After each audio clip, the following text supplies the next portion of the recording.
नमस्कार दोस्तों, मैं हूं मनोज कुमार गुप्ता। आप देख रहे हैं मेरे चैनल को जिसका नाम है रेगुलर क्लासेस फॉर अकाउंट। और सामने आपको दिख रही है इनकम टैक्स की बुक HC मल्होत्रा की 62 एडिशन साहित्य पब्लिकेशन से।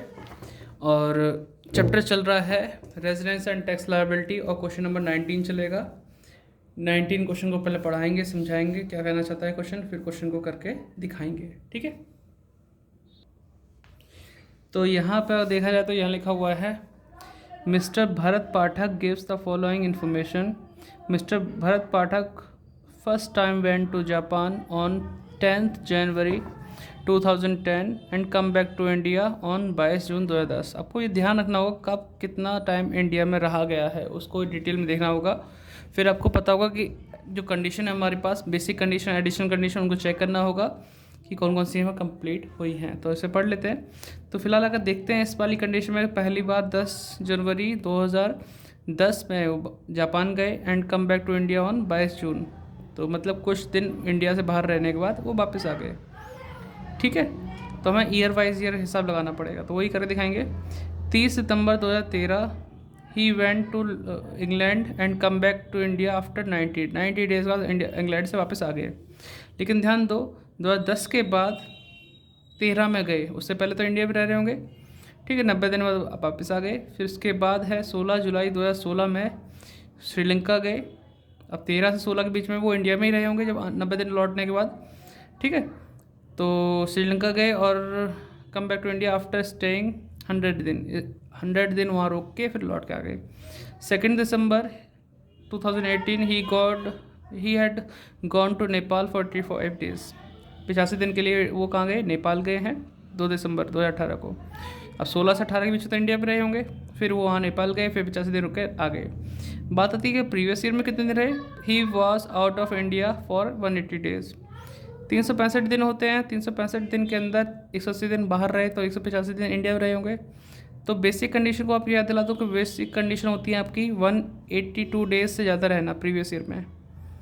या फिर सेकंड होती है कि प्रीवियस ईयर में 60 दिन और उससे पहले के 4 साल में 365 दिन इंडिया में रहना।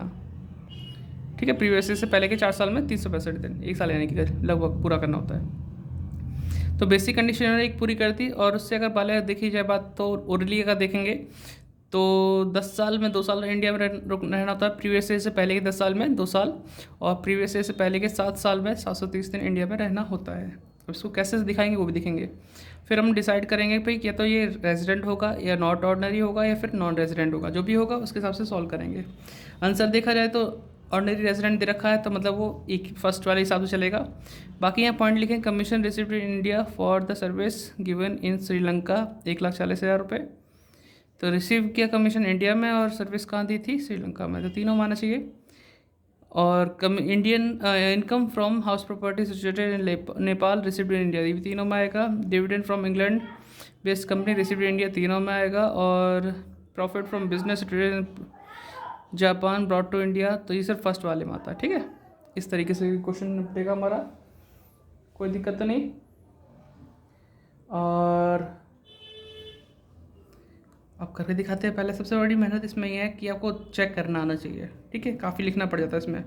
15 नंबर क्वेश्चन इसी टाइप से आता है, तो स्क्रीनशॉट आपने ले लिया होगा। अगर अलग से बुक है आपके पास कोई और, तो चलो करके दिखाते हैं आपको। तो क्वेश्चन नंबर आपका 19 है। ठीक है, अब हमें डिटर्मिनेशन ऑफ रेजिडेंशियल स्टेटस लिखना है, कि उसे चेक करना पड़ेगा।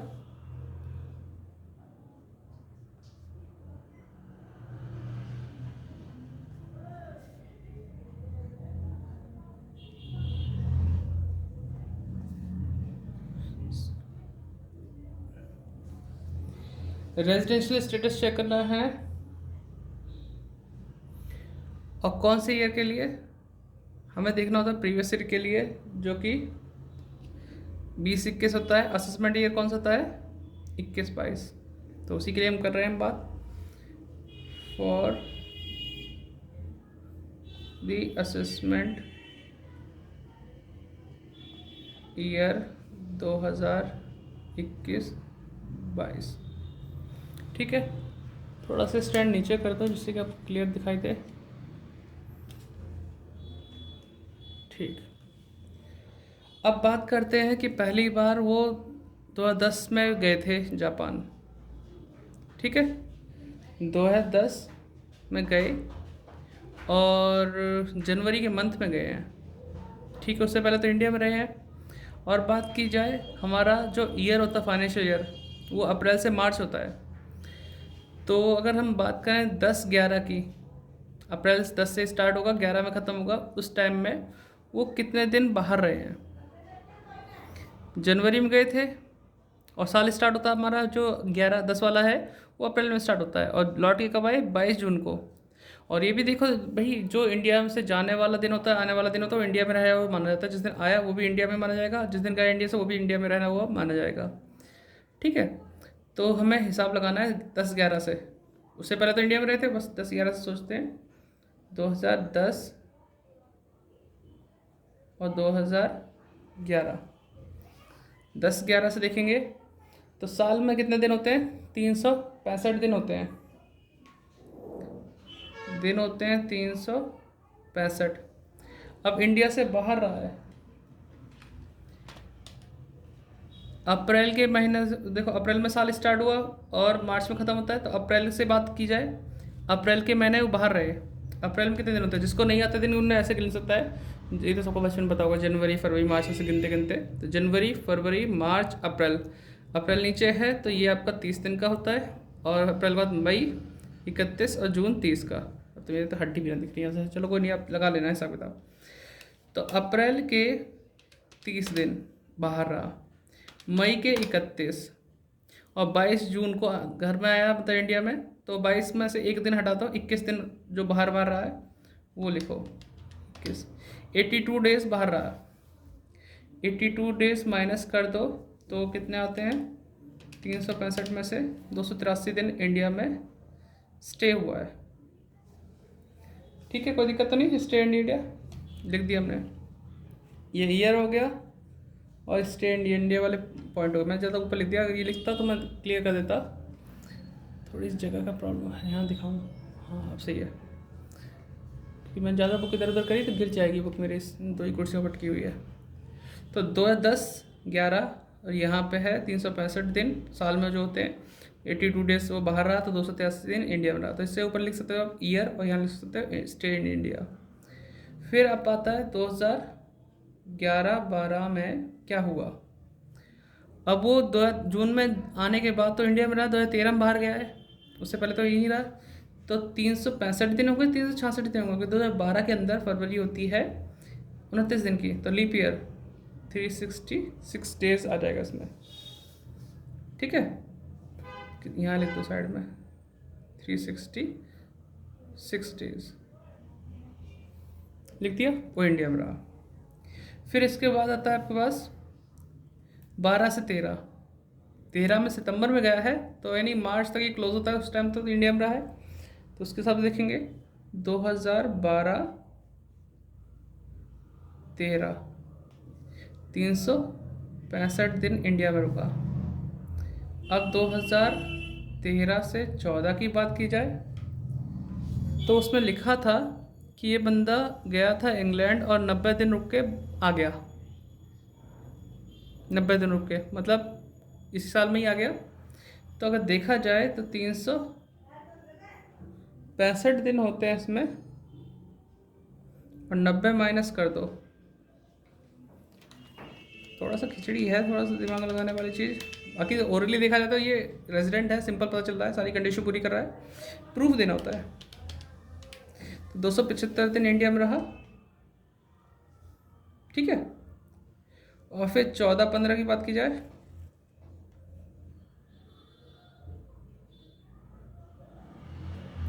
14-15, अब देखो यहाँ पे 90 दिन आने के बाद 16 में गया, उससे पहले तो इंडिया में रहा। तो 14-15 में 365 दिन वो इंडिया में रहा है। 15 से 16 में देखा जाए तो 16 में ये जुलाई में गया, उससे पहले तो रहा। तो 16 में अगर देखो कोई भी साल देख लो, अगर 365 दिन का 66 का कैसे पता चलेगा, 2016 डिवाइड बाय 4 से डिवाइड पूरा पूरा अगर डिवाइड हो जाता तो 366 डेज का ईयर है वो।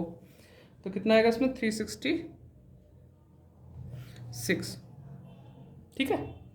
ये कर दिया। अब 16-17 में देखा जाए तो 365 दिन तो होते हैं, लेकिन वो बाहर कितना रहा है वो देखना पड़ेगा। 16 में जब ये गया तो कितने दिन बाद आया था? 100 डेज़ के बाद। तो 100 डेज़ बाहर रहा है, तो माइनस करके कितना बचेगा? 265 हो गया। मैं ज़्यादा लंबा खींचूंगा तो मुझे क्वेश्चन करने की जगह नहीं बचेगी, तो साइड में हम आ जाते हैं। 16 17 के बाद 17 18 17 18 वही वाली बात।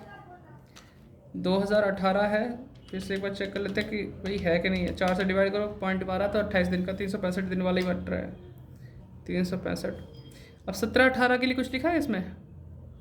हाँ जी, दिसंबर में गया था वो, 2 दिसंबर को, लेकिन 2018 में गया था दिसंबर में। तो इसमें 365 दिन तो ही रख लिया, 365 दिन इंडिया में रहा गया माना जाएगा, कोई माइनस नहीं होगा उसमें। -0 यानी कि 365 दिन इंडिया में रहा। फिर 18 से 19 में आ जाओ, क्योंकि नेपाल गया था ये 18 में, दिसंबर के महीने में, क्योंकि ये आपका ये मार्च तक होता है ये, है ना। एक अप्रैल से 31 मार्च तक के लिए होता है, तो 31 मार्च तक के लिए था। फिर इसके बाद ये जो गया है वो गया 2 दिसंबर को गया है बाहर, ठीक है। 2 दिसंबर को गया है 85 डेज़ के लिए। तो इस साल 365 दिन में से 85 डेज़ माइनस कर दो, तो 365 माइनस 85, 280 दिन क्या है इंडिया में रहा है, ठीक है। फिर आती है 19-20,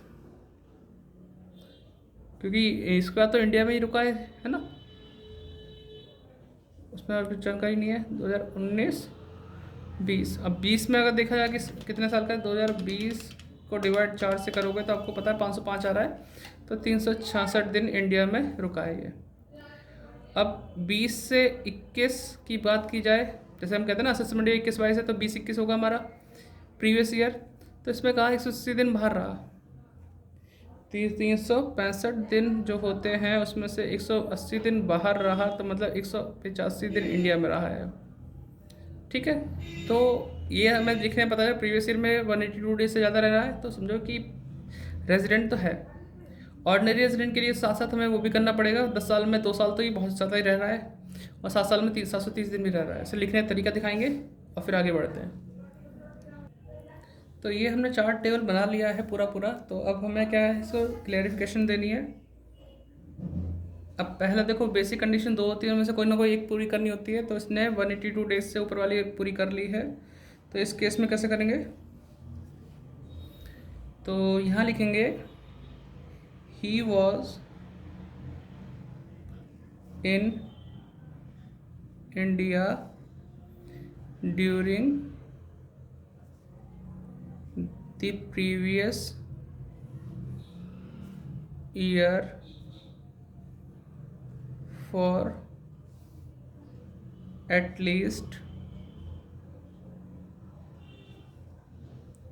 182 days। समझ रहे बच्चों? Hence he is resident in India. तो आपने देख लिया 185 डेज रहा है, तो मतलब वो 182 डेज वाली कंडीशन पूरी कर रहा है, इससे तो ज़्यादा ही रह रहा है, ठीक है। तो रेजिडेंट हो गया। बी होता है मतलब दूसरी वाली जो कंडीशन, एडिशनल कंडीशन। तो ही, अब उसके लिए भी हमें देखना पड़ेगा कि भाई वो 7 साल जो प्रीवियस ईयर से पहले के 7 साल में 730 दिन से ज़्यादा रहा हो, और उसमें 10 साल में 2 साल भी रहा हो। तो उसे लिखने का तरीका थोड़ा सा अलग है, तो इसे देख लीजिए, ठीक है। लिखो इसे, इसका फर्स्ट पॉइंट लिखते हैं, ज़्यादा क्लियर रहेगा। He was not non resident in India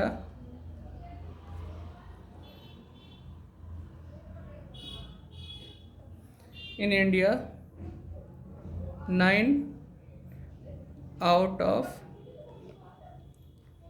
10 year. तो इस तरह से हम लिख सकते हैं he was not non resident in India in 9 out of 10 year. ठीक है, 10 ईयर प्रीसीडिंग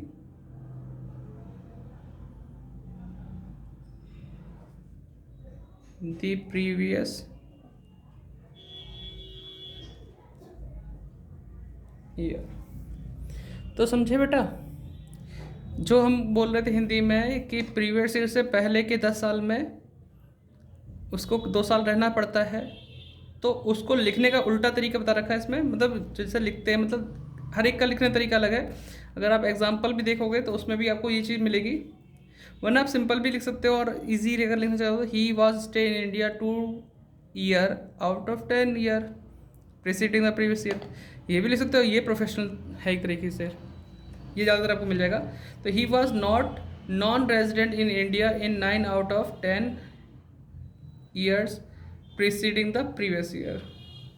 ठीक है, एक तो फर्स्ट ईयर हो गया। अब आती है 7 साल में 730 दिन वाली बात, उसे लिखने का तरीका देखते हैं। तो उसका है he was in India for more than 729 days during, आप लिखते भी आना, ठीक है, कहीं आप इसमें कम दिखाई दे रहा तो लिखने आवाज़ बता देना, during 7 years preceding the previous year। ठीक है, तो अब हम कह सकते हैं ये भी कंडीशन पूरी कर ली, ये भी कर लिए, तो हम क्या बोलेंगे इसे, ऑर्डिनरी रेजिडेंट। कैसे, hence he is ordinary resident.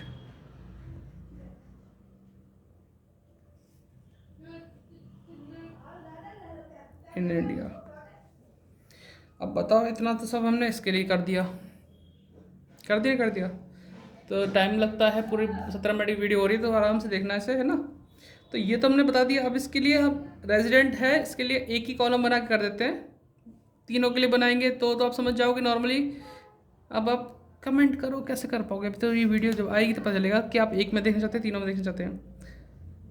कोशिश करता हूँ मैं तीनों बना देता हूँ, जिसमें कि आपको पता चला कि अगर ये कोई चेंजेस करते हैं पेपर में और वो ये इंसान रेजिडेंट की जगह नॉट ऑर्डिनरी निकलता है या फिर नॉन रेजिडेंट निकलता है, तो आपको पता हो जाए कि ये अमाउंट आती कैसे कैसे कहाँ है। ठीक है, तो इस तरीके से करते हैं। तो पॉइंट तो 4 ही हैं, इसमें तो नहीं आ पाएंगे। मैं अगले पेज पर करता हूँ, आप इसे नोट डाउन कर लेना, फिर मैं आप पॉज कर लो इसमें वीडियो को और फिर नोट डाउन कर लो, फिर अगले पेज में मिलते हैं। तो आपने पीछे वाला लिख लिया होगा और यहाँ पे मैं फॉर्मेट पूरा बना दिया है 19 क्वेश्चन का, तो बस लिख के रख दिया है। आपको बस समझाना है कैसे से होगा। Commission received in India for the service given in Sri Lanka. Commission मिला इंडिया में, सर्विस कहाँ दी थी, श्रीलंका में। तीनों में आता है। फिलहाल आंसर हमारा रेजिडेंट का आएगा क्योंकि हमारा रेजिडेंट पर्सन निकला, लेकिन आपको समझाने के तौर पर तीनों कॉलम बना दिए हैं। तो 1,40,000 हमारा। पेपर में आप एक ही बना के आना, देखो पेपर का तो जैसा पूछा उतना नहीं करना, फालतू काम कुछ मत करना। तो 1,40,000 तीनों में आएगा यहाँ पे। फिर income from house property situated Nepal received in India, तो तीनों में आएगा रिसीव्ड इन इंडिया है 1,01,000, है ना। फिर ऐसा है dividend of England based company received in India, तो ये भी तीनों में आएगा।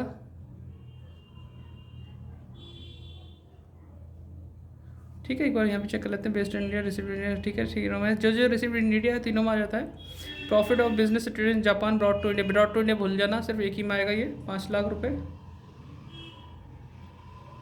ठीक, बाकी यहाँ पर नहीं आएगा। टोटल करते हैं, ग्रॉस टोटल इनकम, तो इसे टोटल करते हैं। कितना था ये, 1,40,000 था। 1,40,000 प्लस 1,01,000 75,000 और 5 लाख, तो 8,16,000 आ रहा है पहले वाले का। और इसमें कितना आएगा? 5 लाख ये वाला कम हो गया, 3,16,000 आएगा। बाकी सब में सेम है। इसका भी 3,16,000 एक बार चेक कर लेते हैं। 1,40,000 प्लस 1,01,000 75,000। ठीक है, क्लियर हो जाए। 3,16,000। बस इतना ही था क्वेश्चन। कर लो, काफ़ी बड़ी वीडियो देखी है आपने, धन्यवाद। और शेयर करो, लाइक करो चैनल को, वीडियो को, और चैनल को सब्सक्राइब करना अगर नए हो तो। पुराने हो तो शेयर करने पे जोर करो, सबको पहुँचाओ इस वीडियो को। ठीक है, बाय बाय।